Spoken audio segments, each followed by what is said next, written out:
ഇതാ നമ്മൾ നേരാശയായിട്ട് രാവിലെ ഉണ്ടാക്കാൻ പോകുന്നത് ഒരു കൂവപ്പൊടി വരകാനാണ്.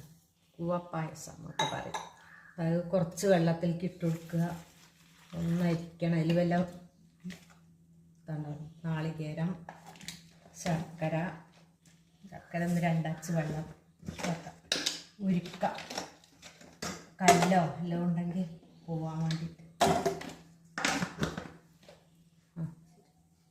നമ്മളെ കൂവപ്പൊടി തിരിച്ച് അരിച്ചൊഴിച്ച് കൊടുക്കുക. ഇത് നമ്മൾ വീട്ടിൽ ഉണ്ടാക്കിയ പൊടിയാണ്, കഷ്ണം അരച്ച് ഉണ്ടാക്കിയതാണ്, അല്ലാതെ മേടിച്ചതൊന്നുമല്ല. ശർക്കര ഒഴിച്ച് കൊടുക്കുക. ഒരു ഗ്ലാസ് പൊടിയാണിത്. ഒരു ഗ്ലാസ് പൊടിക്ക് ഒരു 3 ഗ്ലാസ് 4 ഗ്ലാസോളം വെള്ളം. ഇതാ ഇത്രയേ ഉള്ളൂ.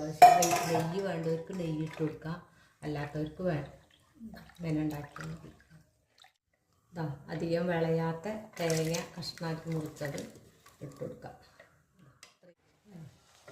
നമ്മളെ കൂവ വരക്കിയത് റെഡി ആയിട്ടുണ്ട്. നമുക്കൊരു പാത്രത്തിലേക്ക് കിളമ്പാം.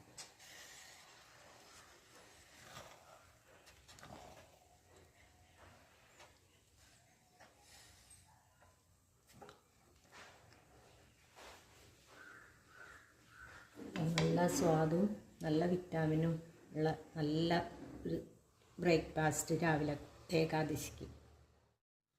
ഏകാദശിയായിട്ട് നമ്മളെ ഉച്ചഭക്ഷണം നല്ല ഗോതമ്പത്തിൻ്റെ കഞ്ഞി, ഗോതമ്പ് നുറുക്കായിട്ടുള്ള കഞ്ഞി,